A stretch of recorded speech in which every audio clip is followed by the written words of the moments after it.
For the sixth time since the handover, Hong Kong will be seeking an interpretation of the law from the National People's Congress. Chief Executive John Lee made the announcement after the Court of Final Appeal granted permission to a British lawyer to defend media tycoon Jimmy Lai in an upcoming national security trial. At the present, there is no effective means to ensure that a counsel from overseas will not have conflict of interest because of his nationality. And there is also no means to ensure that he has not been coerced, compromised, or in any way controlled by foreign government, associations, or persons.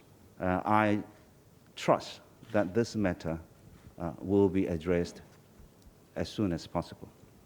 It will be appropriate for the Secretary for Justice to seek an adjournment to the actual trial, and we shall proceed to do that.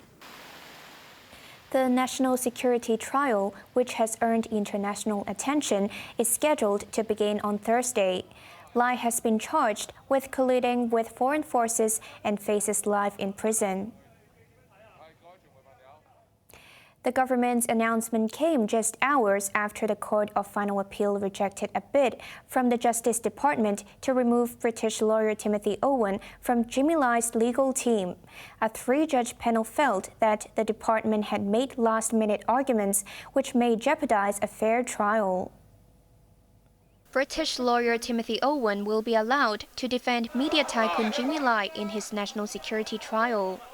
That was the ultimate ruling from the Court of Final Appeal, quashing the last of multiple attempts from the Department of Justice to remove the King's Counsel. Explaining its reasoning, a three-judge panel led by Chief Justice Andrew Cheung said the department only changed its arguments when seeking leave to appeal to the top court. The judges said the department raised unsubstantiated and undefined issues said to involve national security, which were not mentioned in the lower courts.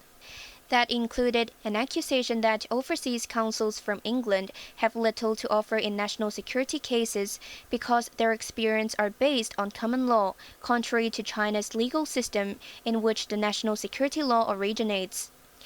The department also claimed ad hoc admissions of overseas barristers would tend to defeat the aim of the law, aimed at addressing foreign interference. Rebutting the arguments, the court said the grounds put forward by the department have given rise to a host of further questions, which have not been examined in previous appeal procedures. For instance, how would any particular ad hoc admission result in interference in the SAR's affairs by foreign or external forces? The judges said the involvement of sensitive materials, such as state secrets in the upcoming case, was not properly explained. They stressed that allowing unsubstantiated new points to be taken on appeal might jeopardize a fair trial for Lai. Lai's national security case, which will begin in the High Court on Thursday, is expected to last 7 weeks.